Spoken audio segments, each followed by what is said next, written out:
মালদ্বীপের মালেতে অনুষ্ঠিত সাফ অনূর্ধ্ব-20 টুর্নামেন্টে চ্যাম্পিয়ন হয়েছে বাংলাদেশ। ফাইনালে টাইব্রেকারে 4-3 গোলে ভারতকে হারিয়ে চ্যাম্পিয়ন হয় বাংলাদেশের যুবারা। পঞ্চম শটে আমেরিকান প্রবাসী রোনান সুলিভানের গোলে বাংলাদেশের শিরোপা নিশ্চিত হয়।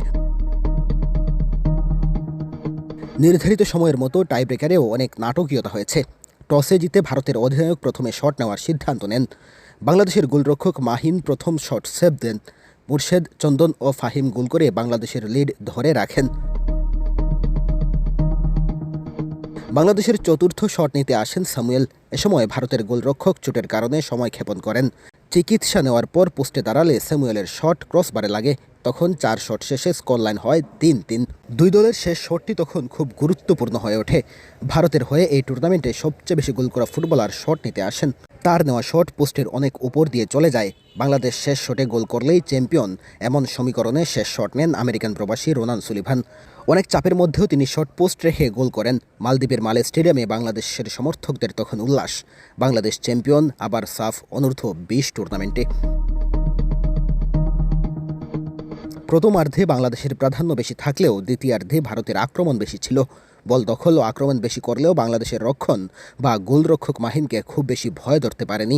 পক্ষান্তরে বাংলাদেশও কাউন্টারে কয়েকটি আক্রমণ করেছে। রোনানের ভাই ডেকলানকে দ্বিতীয়ার্ধের 15 মিনিট পর নামানো হয়। ডেকলান তার প্রান্ত দিয়ে কয়েকটি আক্রমণ করেন। শেষ মুহূর্তে দূর থেকে ভাই রোনানকে দারুণ বল দিয়েছিলেন। ভারতের ডিফেন্স ভেদ করে রোনান বল পেয়ে শট করলেও গোলরক্ষক এগিয়ে আসায় তার গায়ে লাগে। মালদ্বীপের মালেতে লড়েছে বাংলাদেশ ও ভারত। শুক্রবার ছুটির দিনে মালে স্টেডিয়ামে বাংলাদেশি প্রবাসীরা গ্যালারিতে সমর্থন জানাতে গিয়েছিলেন। বাংলাদেশ ও ভারত দুই দল একই গ্রুপে ছিল, তাই একে অন্যকে বেশ ভালোভাবে চেনে।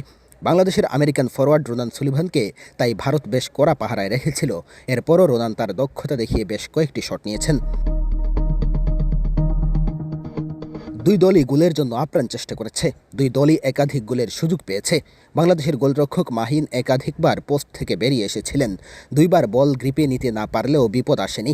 বাংলাদেশ বক্সের আশপাশে অনেকবার বল নিলেও কাঙ্ক্ষিত গোল আদায় করতে পারেনি।